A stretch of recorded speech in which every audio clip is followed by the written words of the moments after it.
My name is Sister Maria Theotokos, and I am a sister of the Servants of the Lord and the Virgin of Matara. My mother's family was traditionally very Catholic, and I was baptized by a Jesuit, but my father is actually an Episcopal priest and kind of himself struggling in his own road, surprised by the call. But they divorced when I was very little, so I would go back and forth and kind of find my way.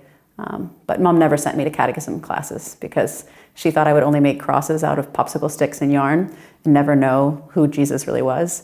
So I missed all the catechetical preparation, sacramental preparation, which would have been somewhat helpful. I didn't have any Christian friends. I didn't really have any people who themselves were convicted that Jesus Christ was God and a Savior.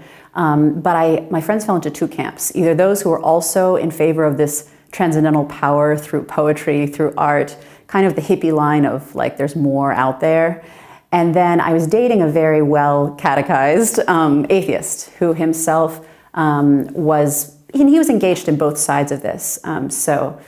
He also wrote poetry and was, moved by beauty, but he also was a math major. He was getting ready to go to MIT. And so he knew his atheistic position. I also had a lot of friends whose parents were atheists.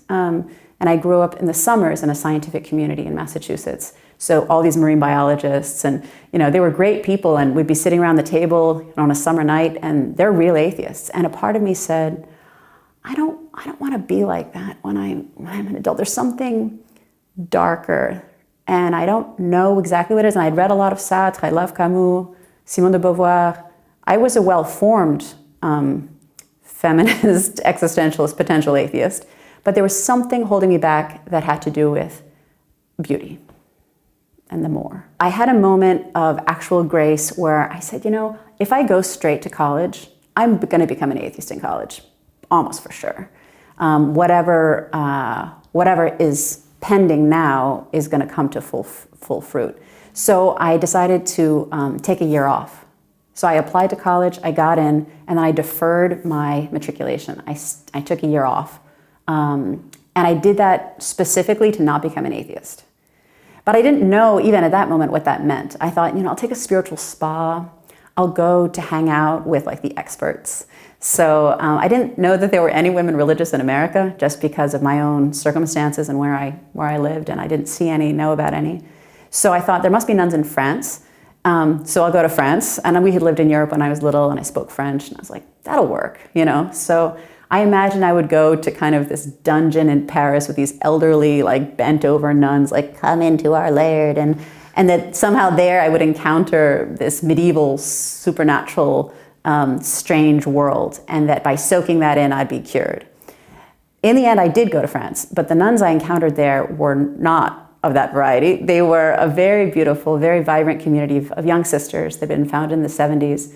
And we had polyphonic chant, and we had 2 hours of adoration every day, and a liturgical life, and a beautiful monastic life. And I was totally confused by everything around me.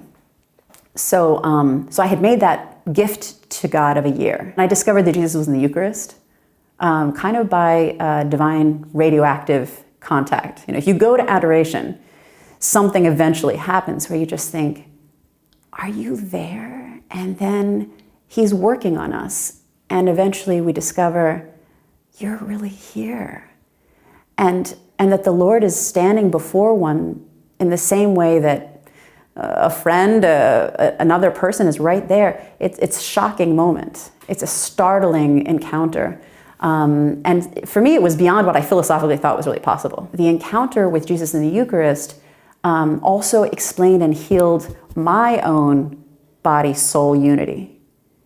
It was a remarkable thing because it meant that for me to spiritually encounter Jesus, I had to get up out of my place and walk to meet him, because he wanted not only to have a distant and kind of private, mystical, spiritual communion with me, but he wanted all of me, body and soul, to encounter a reality of his incarnation, which was a body and soul incarnation of his divinity present among us. So that whole momentum of his real presence, and subsequently the depth of the incarnation, and then the demand of the resurrection, the all or nothing, that all transpired in that beautiful year between high school and college, for which I am eternally grateful.